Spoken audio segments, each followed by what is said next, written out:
kalian bisa banget kok mampir di channel kita. Ibadah kita tayang setiap hari Sabtu jam 5 sore. Feel free to join ya. Nah, gimana nih guys? Kalian udah siap belum untuk ibadah hari ini? Aku himbau untuk setiap kita siapkan hati dan pikiran kita supaya kita bisa bersungguh-sungguh dalam online service ini. Oh ya guys, jangan lupa untuk mute notifikasi kalian supaya kalian nggak terganggu pas waktu kalian ibadah. Dan kalian juga boleh banget nih untuk merespon melalui live chat dengan mengatakan yes dan amin atau apapun yang ingin kalian sampaikan.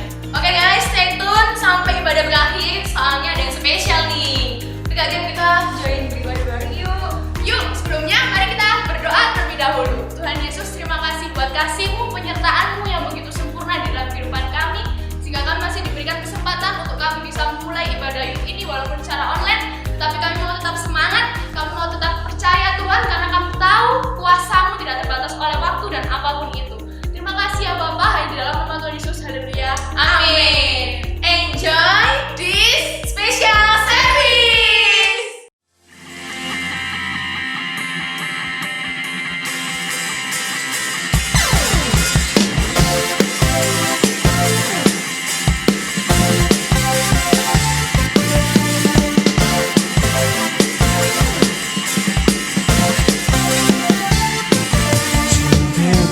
Terlepas, kuasa maut tak terhempas.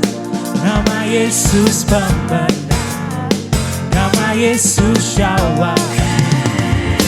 Takkan berhenti, berlari sampai akhir. Serukan tinggi namanya, serukan ajaib namanya.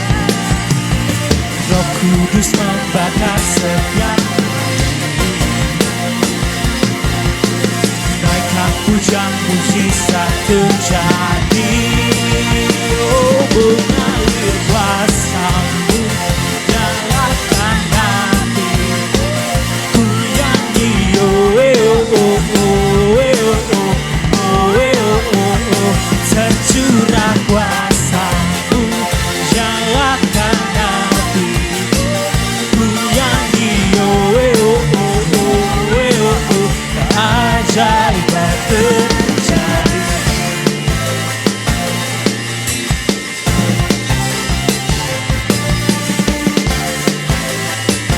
Yuk mari sama-sama kita naikkan. Takkan berhenti, berlari sampai akhir. Serukan tinggi namanya, serukan. Roh Kudus membakar setiap pujian mujizat terjadi. Oh, mengalir kuasa-Mu, nyalakan hati. Ku nyanyi, oh, oh, oh, oh, oh, oh, oh, oh. Tercurah kuasa-Mu, nyalakan hati. Ku nyanyi, oh, oh, oh, oh, oh. Ajaib terjadi. Hey. Teman-teman yang di rumah masih tetap semangat kan? Yuk sama-sama kita katakan. Hey. Oh, oh, oh, oh, oh, oh. Sekali lagi. Oh, oh, oh, oh, oh, oh. Oh, oh, oh, oh, oh. Yo. Oh, oh, oh, oh, oh. Hey, hey, hey.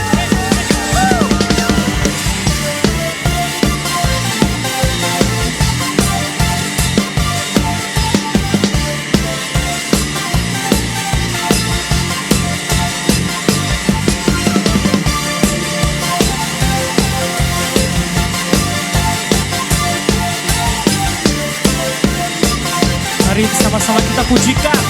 Yo. Roh Kudus membakar setiap hati.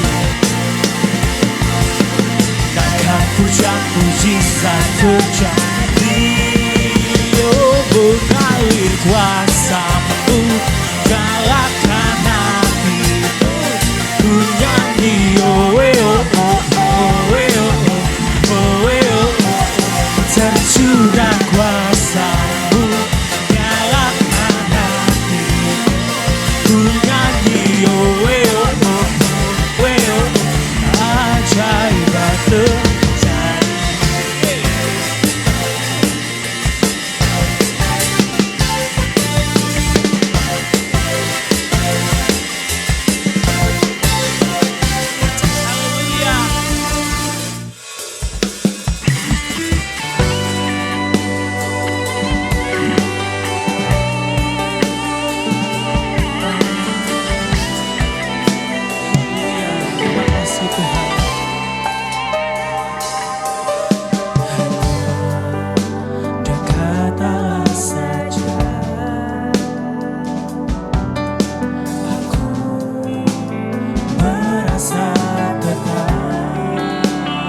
merasa tenang, daripadanya keselamatanku. Hanya gunung batu dan keselamatanku, kota bentengku. Aku takkan goyah, pada Allah ada keselamatanku dan kemuliaanku. Gunung batu kekuatanku, tempat perlindunganku. Dia Allah keselamatanku, angkat diriku dari kegelapan dan bawaku masuk kepada terangnya yang ajaib. Dia layak terima segala pujian dan kemuliaan. Dia Allah keselamatanku.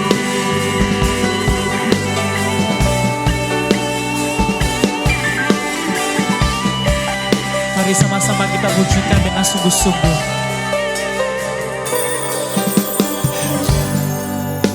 Dekat Allah saja aku merasa tenang, daripadanya keselamatanku. Ada gunung batu dan keselamatanku, kota bentengku. Aku takkan goyah, pada Allah ada keselamatanku dan kemuliaanku. Gunung batu kekuatanku, tempat perlindunganku. Dia Allah keselamatanku, angkat diriku dari kegelapan dan bawaku masuk kepada terangnya yang ajaib. Dia layak terima segala pujian dan kemuliaan. Dia Allah keselamatanku. Dia kota bentengku, aku takkan goyah.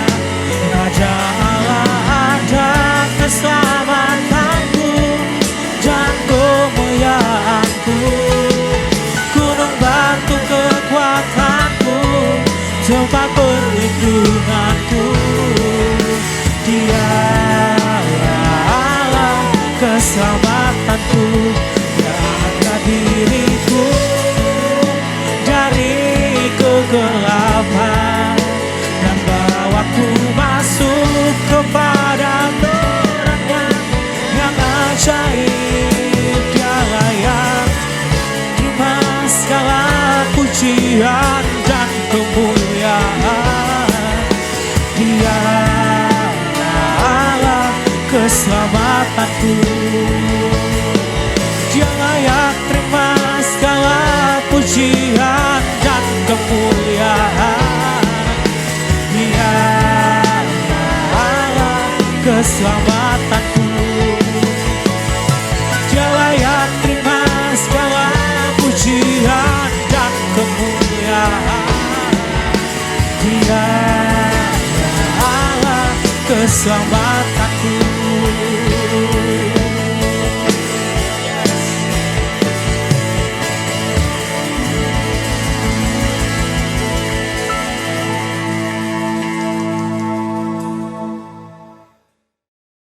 Kami bersyukur ya Bapak jika pada saat ini kami boleh kembali dalam online service kami boleh berkumpul bersama melalui ibadah online ini. Kami bersyukur meskipun dengan keadaan pandemi seperti ini Engkau tetap memberikan teknologi buat kami sehingga kami tetap bisa beribadah padamu.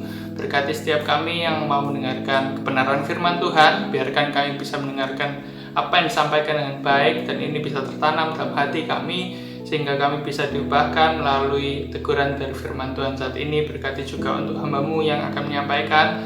Berkati agar firman disampaikan ini berasal daripada-Mu saja, dan firman ini menjadi benih yang dapat bertumbuh dalam kehidupan kami masing-masing. Terima kasih, di dalam nama-Mu kami berdoa dan mengucap syukur. Haleluya. Amin. Amin. Shalom, salam sejahtera buat kita semua. Hai all friends and members, apa kabar kalian? Aku harap kalian semua dalam keadaan yang baik, dalam keadaan yang sehat, karena Tuhan selalu menjaga dan melindungi setiap kita. Sekalipun mungkin keadaan kalian sedang kurang baik, tapi aku percaya Tuhan masih memberikan rencana atau rancangan yang terbaik buat setiap kalian. Oke, tetap semangat semua, jangan juga pernah bosan untuk bisa mengikuti online service ini. Kalau sekarang ini kita bisa beribadah, kita perlu bersyukur, bukannya kita malah malas-malasan atau malah boring dengan keadaan yang seperti ini aja. Kita nggak pernah tahu ini akan berakhir sampai kapan, tapi yang kita tahu, selagi kita masih bisa berikan kesempatan sama Tuhan, kita bisa manfaatkan kesempatan itu dengan baik. Oke, sebentar lagi kita akan mendengarkan firman Tuhan, dan masih dalam tema yang sama, yaitu determination pada bulan ini yang kita bahas, dan hari ini topiknya adalah merdeka. Oke? Merdeka. Meskipun masih terlalu dini, tapi aku mau mengucapkan Dirgayu Republik Indonesia yang ke-75, semangat merdeka. Nah, buat kalian yang mungkin sekarang sedang online, sedang menonton premiere di YouTube jam 5 sore ini, kalian bisa ikut meramaikan di kolom live chat dengan mengatakan merdeka. Boleh spam, boleh ramaikan kolom live chat yang ada di bawah atau di samping. Oke. Aku juga mau mengingatkan nih buat kalian yang mungkin mahasiswa baru atau mungkin yang baru pertama kali bersekolah, jangan lupa untuk mengikuti upacara online di hari Senin. Oke, back to topic. Hari ini kita mau bahas tentang merdeka. Nah, kira-kira jika kalian dengar kata merdeka, apa yang pertama kali terlintas di pikiran kalian? Apakah kalian memikirkan tentang Indonesia, atau kalian mikir tentang penjajahan, atau mungkin tentang kebebasan, tentang upacara, tentang lomba-lomba, atau apa? Apa yang kalian pikirkan ketika mendengar kata merdeka? Nah, kalau kalian mau definisi dari kata merdeka adalah bebas, berdiri sendiri, tanpa ikatan, tanpa tuntutan, serta tidak bergantung pada sesuatu. Itulah merdeka. Nah, berarti jika kita saat ini dapat mengatakan merdeka, maka ada perjuangan yang kita lakukan untuk bisa lepas dari sesuatu sebelumnya. Oke, aku ulangi. Berarti jika saat ini kita mengatakan merdeka, maka ada perjuangan untuk kita bisa lepas dari sesuatu yang membelenggu itu sebelumnya. Contoh, kita sama-sama tahu bangsa Indonesia merdeka tanggal 17 Agustus tahun 1945. Nah, tentu di sebelum tanggal tersebut ada banyak perjuangan yang dilakukan untuk bisa mencapai kemerdekaan. Kalau di sebelumnya Indonesia nggak mengalami apa-apa, maka di tanggal 17 Agustus juga nggak akan pernah ada yang namanya Hari Kemerdekaan buat bangsa Indonesia, benar? Oke, nah di sebelum tanggal itu pasti ada sesuatu. Kita ngalami penjajahan dari bangsa-bangsa lain.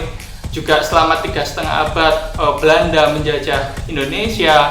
Ada juga bangsa yang sebelumnya menjajah, bahkan setelah itu juga ada bangsa yang menjajah Indonesia, sehingga bangsa Indonesia hidup dalam keterpurukan. Mereka hidup dalam kesengsaraan, mereka jadi budak di negerinya sendiri, di bangsanya sendiri.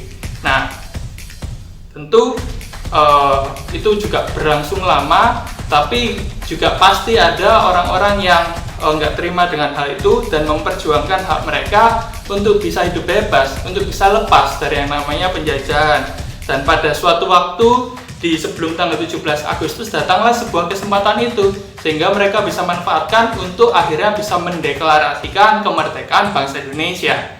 Nah, di sini aku bukan mau jadi guru sejarah, tapi ini yang aku mau ingatkan dari setiap kita, apa yang kita bisa pelajari, yaitu ketika bangsa Indonesia sudah mampu untuk mengatakan merdeka, maka semua penjajah harus angkat kaki dari Indonesia dan penjajahan harus dihentikan.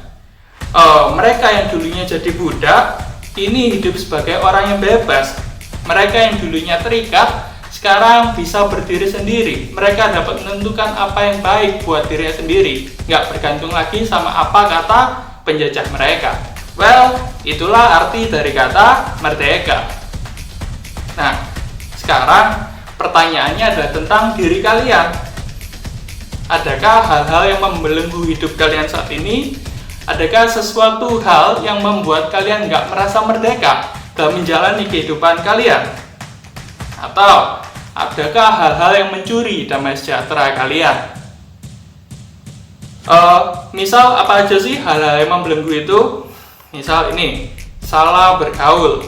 Gaul dengan kalian mungkin awalnya ada anak yang diam, anak yang culun, anak yang polos di sekolah, tapi kalian salah gaul. Kalian gaul dengan anak yang hits, golongan yang nakal di sekolah, yang terkenal akan kebiasaan yang buruk. Akhirnya kebiasaan kalian pun berubah seperti kebiasaan mereka. Akhirnya juga kalian mulai mengikuti mereka. Mungkin mereka yang mencontek, membantah guru, habis itu suka nongkrong, bahkan mungkin ngerokok dan lain sebagainya.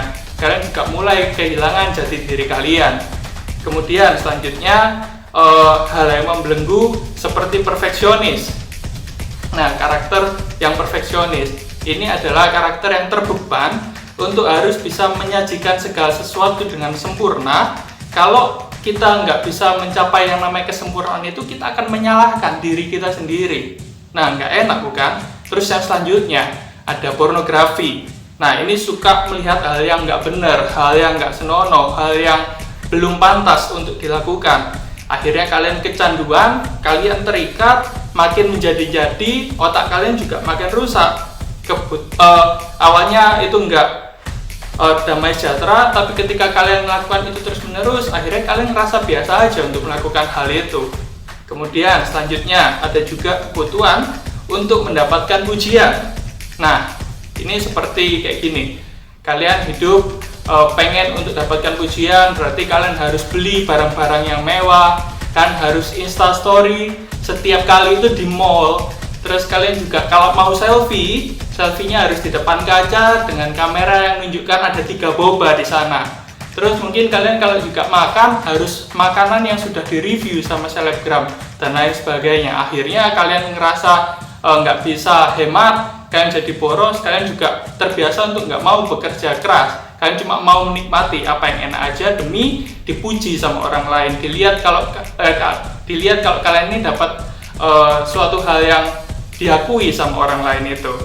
Nah, masih banyak lagi contohnya. Nanti di hari Senin waktu kalian FC, kalian bisa sharing tentang hal itu. Mungkin ada hal-hal di luar ini yang buat kalian kecanduan atau terikat, kalian bisa share di sana. Atau mungkin kalian juga bingung, kira-kira kalau aku melakukan ini namanya kecanduan nggak ya? Kalau aku yang dalam batasan kayak gini, ini namanya terikat nggak ya? Dan lain sebagainya. Nanti kalian bisa bahas di FC kalian masing-masing. Ada FC leader kalian dan teman-teman yang akan saling menguatkan kalian. Oke. Nah, hal-hal yang mengikat kamu itu berbahaya. Hal-hal yang mengikat itu berbahaya buat kita, karena itu bisa mengubah kebiasaan kita yang awalnya baik jadi buruk. Awalnya Tuhan kasih kita semua itu hidup yang baik. Kejadian 1 ayat 27 ngomong gini, maka Allah menciptakan manusia itu menurut gambarnya, menurut gambar Allah diciptakannya dia, laki-laki dan perempuan diciptakannya mereka. Tuhan menciptakan dan memberikan hidup yang baik buat kita, bahkan merancangkan masa depan yang paling baik juga buat kita. Namun, sesuatu yang baik itu harus diganggu atau harus dirusak oleh yang namanya dosa. Dosa yang mengikat, sehingga kita nggak hidup merdeka, nggak dipenuhi dengan damai sejahtera, bahkan hidup kita semakin jauh daripada Tuhan. Nah, sekarang kita mau belajar nih, bagaimana cara untuk kita bisa merdeka, lepas dari semua dosa, dari belenggu yang mengikat hidup kita. Kira-kira apa aja? Kita akan belajar beberapa poin. Dan yang pertama adalah kerjakan apa yang berguna. Kita buka di 1 Korintus 6 ayat 12. Segala sesuatu halal bagiku, tetapi bukan semuanya berguna. Segala sesuatu halal bagiku, tapi aku tidak membiarkan diriku diperhamba oleh suatu apapun.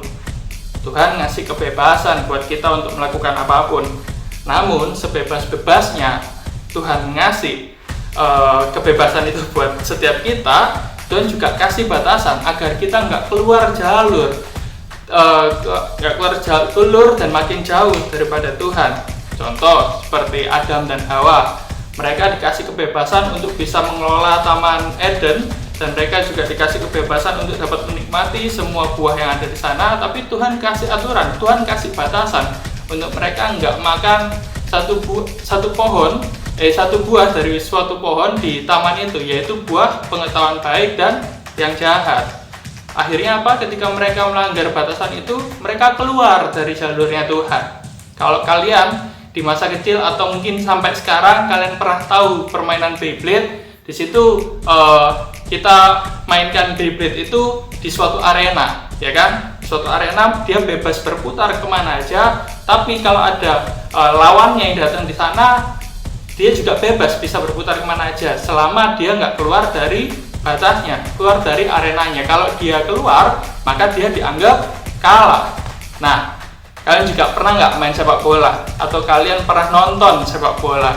Pernah nggak di dalam suatu pertandingan kalian melihat satu orang pemain tiba-tiba dribble bola naik ke arah tribun penonton? Pernah?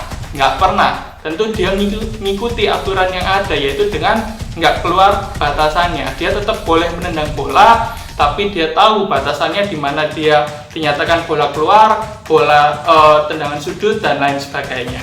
Nah, itu semuanya ada batasannya. Seperti ayat ini, semua halal, artinya semua diperbolehkan. Tapi ingat, nggak semua yang diperbolehkan itu berguna buat diri kita. Paulus di sini mengingatkan kita kembali bahwa Tuhan kasih batasan untuk kita melakukan apa yang berguna bagi diri kita.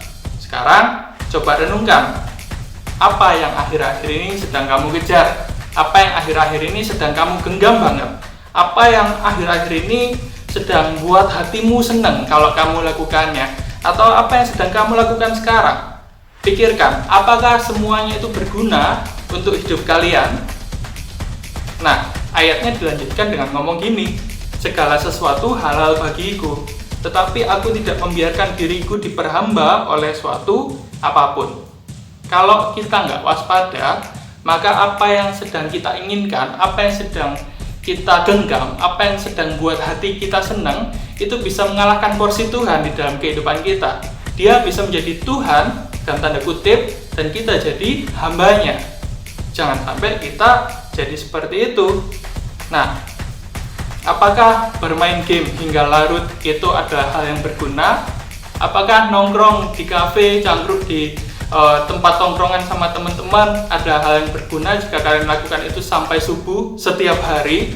Atau mungkin kalian yang sedang di rumah hanya menghabiskan waktu untuk menonton drama Korea berepisode-episode selama berjam-jam, itu adalah hal yang berguna?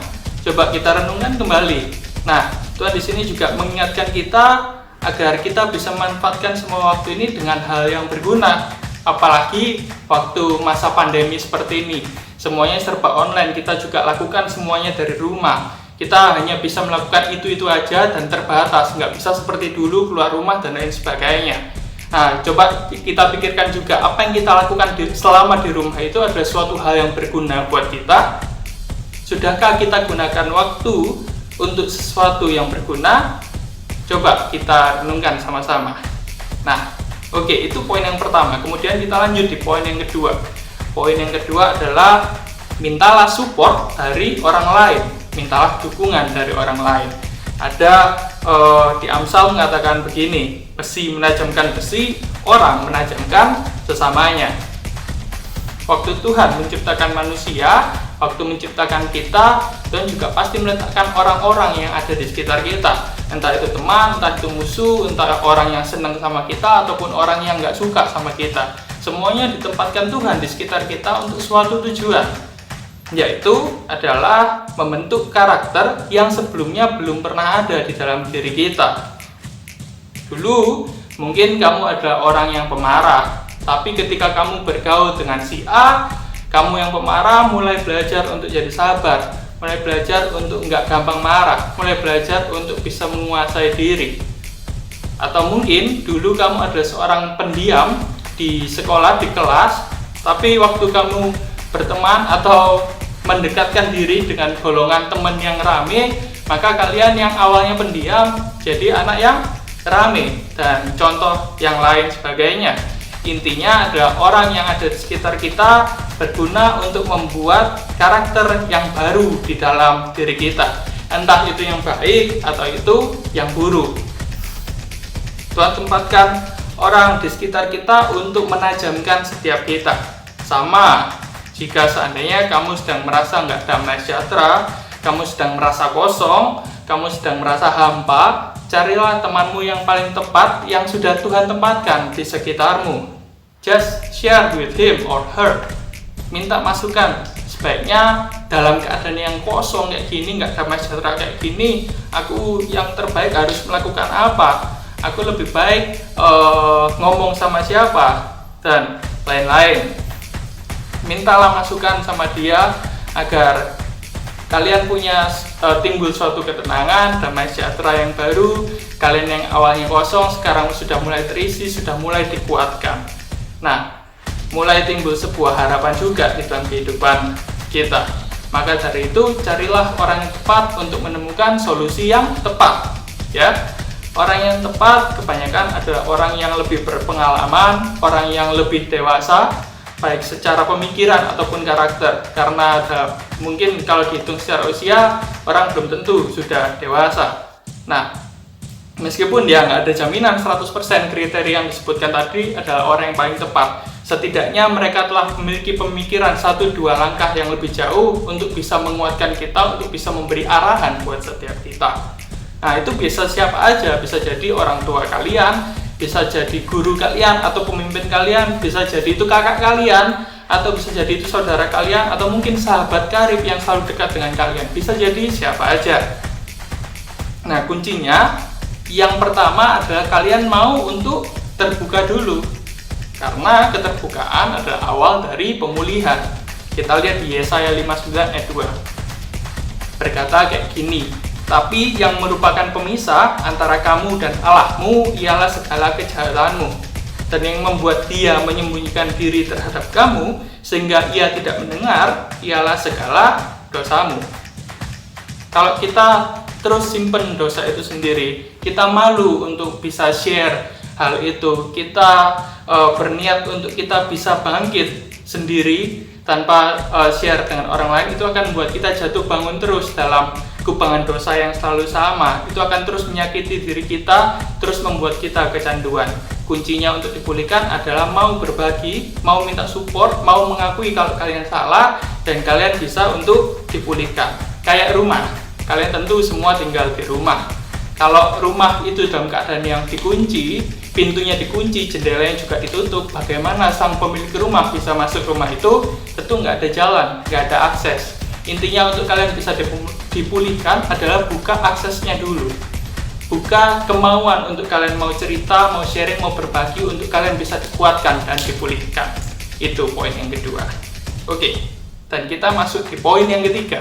Poin yang ketiga adalah optimis dan komitmen. Kita buka di Bilangan 13 ayat 30.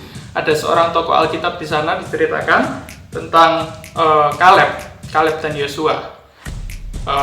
Bilangan 13 ayat 30 berkata gini, kemudian Kaleb mencoba menenteramkan hati bangsa itu di hadapan Musa. Katanya, tidak, kita akan maju dan menduduki negeri itu, sebab kita pasti akan mengalahkannya. Di sini kita melihat bahwa Kaleb punya keyakinan dan sikap yang optimis bahwa bangsa Israel mampu untuk mengalahkan dan menduduki negeri itu. Meskipun saat kita baca di ayat yang sebelumnya, 10 pengintai itu bersikap pesimis. Mereka berkata kalau bangsa Israel nggak mampu, bangsa yang diintai itu terlalu besar dan akan mengalahkan mereka. Bilangan 14 ayat 1-2 berkata gini, lalu segenap umat itu mengeluarkan suara nyaring dan bangsa itu menangis pada malam itu. Bersungut-sungutlah semua orang Israel kepada Musa dan Harun, dan segenap umat itu berkata kepada mereka, sekiranya kami mati di tanah Mesir atau di padang gurun ini. Dan ayat itu berlanjut dengan segenap keluhan dari bangsa Israel. Nah, sikap pesimis itu malah membuat kita gusar. Sikap pesimis itu malah membuat kita takut, malah membuat kita down, malah membuat mental kita jadi lemah. Nah, jangan sekali-kali kita gampang mendengarkan omongan orang, apalagi omongan orang membuat kita down, membuat kita jadi lemah, buat kita jadi nggak berdaya untuk melakukan sesuatu. Nah, lihat di ayat 6-8. Tetapi Yosua bin Nun dan Kaleb bin Yefune yang termasuk orang-orang yang telah mengintai negeri itu mengoyakkan pakaiannya dan berkata kepada segenap umat Israel, negeri yang kami lalui untuk diintai itu adalah luar biasa baiknya. Jika Tuhan berkenan kepada kita, maka Ia akan bawa kita masuk ke negeri itu dan akan memberikannya kepada kita, suatu negeri yang berlimpah susu dan madunya. Jadilah seperti Yosua dan Kaleb yang punya sikap optimis, karena Tuhan beserta dengan mereka dan Tuhan yang akan memampukan mereka. Nah, orang optimis adalah orang yang yakin bahwa sesuatu yang dia inginkan itu akan tercapai. Yang penting ada niatnya dulu. Yang penting dia yakin bahwa dia bisa, bahwa kalian bisa. Itu adalah sikap optimis. Nah, selanjutnya di ayat 9 berkata gini. Ini yang menunjukkan komitmen mereka. Hanya janganlah memberontak kepada Tuhan dan janganlah takut kepada bangsa negeri itu, sebab mereka akan kita telan habis. Yang melindungi mereka sudah meninggalkan mereka, sedang Tuhan menyertai kita. Janganlah takut kepada mereka. Sebetulnya ketika bangsa Israel mampu menjaga komitmen mereka seperti yang dikatakan tadi, janganlah berontak, janganlah takut. Itu yang akan membuat mereka akhirnya mencapai tujuan mereka untuk mengalahkan bangsa Kanaan, mendudukinya dan masuk ke dalam tanah perjanjian. Komitmen adalah suatu keputusan untuk mau melakukan apa yang telah ditetapkan sampai dengan tuntas, meskipun banyak halangan yang merintanginya. Orang yang komit adalah orang yang dalam keadaan senang ataupun susah, dia tetap melakukan apa yang jadi tujuannya. Kalau sekarang kita pengen dapatkan kemerdekaan, maka kita akan komit berjuang sekalipun banyak rintangannya. Aku punya contoh dari dua orang members di Youth Rensi. Aku kenal mereka dengan baik. Mereka ini ada dua orang yang sama-sama punya cita-cita jadi seorang akpol. Mereka berusaha sekuat tenaga untuk berlatih secara fisik, mental, bahkan mereka juga meningkatkan nilai mereka di sekolah agar bisa diterima dalam akademi polisi itu. Nah, ada yang seorang ini berlari di tengah panas terik matahari jam 12 di siang bolong yang seperti itu, dan yang satunya juga dia sampai keluar kota untuk bisa berlatih menemukan pelatih yang paling tepat buat dia bisa menjaga kekuatannya, bisa menjaga fisiknya dengan lebih baik. Mereka melakukan segala macam cara untuk mereka bisa mendapatkan apa yang jadi tujuan mereka. Mereka punya komitmen yang sama untuk mau melakukan segala sesuatu yang mungkin dipandang orang lain, wih sampai segitunya ya, wih parah banget ya, wih keras banget ya latihannya. Mereka mau buat melakukan itu demi bisa masuk di akpol. Singkat cerita, kedua teman ini sama-sama belum berhasil dalam ujian akpol yang lalu. Nah, bayangkan perjuangan yang dilakukan selama beberapa waktu ini, beberapa tahun belakangan ini nampak sia-sia. Namun, ini yang bisa kita pelajari dari mereka.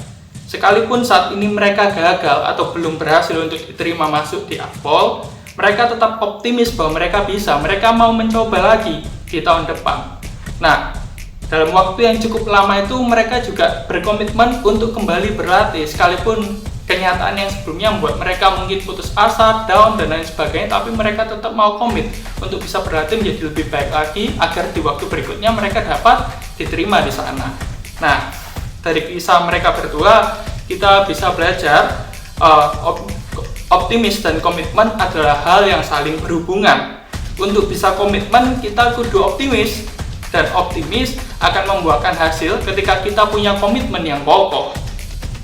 Nah, pertanyaannya adalah apakah kalian masih suka pesimis pada diri kalian sendiri agar kalian bisa lepas dari dosa? Atau apakah kalian masih sering kehilangan komitmen dan tetap jatuh bangun pada dosa yang sama secara terus-menerus? Coba kita renungkan itu juga. Mari kita bangun sikap yang optimis dan komitmen untuk kita bisa lepas dari semua dosa kita dan hidup sebagai orang yang merdeka. Well, itulah 3 hal yang bisa aku bagikan kali ini supaya kita bisa merdeka dari segala keterikatan kita. Coba kita semua sama-sama renungkan lagi apa yang telah disampaikan dari awal tadi sampai dengan sekarang agar kita bisa lebih paham dan kita akhirnya juga bisa mampu mengaplikasikan dalam kehidupan kita. Aku punya suatu statement terakhir dari pendiri bangsa kita, presiden pertama di Indonesia, Insinyur Soekarno, berkata kayak gini, kemerdekaan hanyalah didapat dan dimiliki oleh bangsa yang jiwanya berkobar dengan tekad merdeka. Semoga kalian belajar sesuatu dan aku berdoa semoga kita juga bisa semakin lebih baik terus ke depannya. Dan mari kita berdoa. Tuhan Yesus, terima kasih atas kebenaran firman-Mu yang telah disampaikan. Biarkan segenap apa yang telah disampaikan ini menjadi suatu hal yang berguna dalam kehidupan kami. Kami memiliki tekad yang kuat untuk kami bisa lepas dari segala belenggu, segala dosa yang selama ini mengikat dari kita masing-masing ya Bapak. Tuhan yang berkati setiap kami, Tuhan yang mampukan setiap kami yang lemah ini, kami percaya Tuhan yang akan menguatkan dan memampukan setiap kami. Tuhan yang berkati setiap kami Bapak, agar semakin hari kami hidup semakin lebih baik lagi dan lebih mengenal Engkau dengan lebih dalam lagi ya Bapak. Terima kasih dan saat ini juga hamba-Mu berdoa buat teman-teman yang mungkin sedang menghadapi sekolah online, kuliah online atau apapun yang dilakukan dengan serba online. Tuhan yang berkati mereka agar mampu menyesuaikan diri dan bisa mendapatkan hasil yang terbaik dari apa yang mereka kerjakan. Terima kasih Tuhan atas berkat-Mu. Tuhan juga jagai setiap kami dengan perlindungan yang daripada-Mu. Tuhan juga berikan kesehatan buat setiap kami. Mungkin kami sedang sakit saat ini, Tuhan yang jamah, Tuhan pulihkan bilur-Mu yang mampu untuk memulihkan keadaan kami ya Bapak. Tuhan yang juga berkati agar kami selalu memiliki semangat, kami nggak pernah bosan, kami nggak pernah menyerah untuk tetap mengikut Engkau meskipun dengan keadaan yang susah seperti saat ini. Berkati juga untuk segenap keluarga kami, kedua orang tua kami, biarkan kami bisa tetap menjadi keluarga yang damai sejahtera, penuhi dengan kasih sukacita yang daripada-Mu. Terima kasih Tuhan, pertemukan kami kembali di ibadah kami selanjutnya dengan keadaan lebih bersemangat dan bersukacita lagi. Di dalam nama Tuhan Yesus kami sudah berucap syukur. Haleluya. Amin. Wah, terima kasih loh Ben untuk firman-Nya hari ini. Bener banget, aku juga sabar buat sharing di FC nanti tentang firman hari ini. Oh ya guys, jangan lupa kalian mungkin yang belum tergabung di FC, kalian bisa langsung komen di YouTube channel kita atau kalian langsung bisa DM di IG Youth Frenzy. Jadi kalian bisa tahu kalian FC di wilayah mana.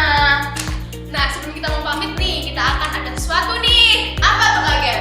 Kita akan mengadakan games online. Jadi gamesnya kita bisa lihat di story IG Youth Frenzy. Nanti akan diberitahu bagaimana tata caranya dalam permainan online ini.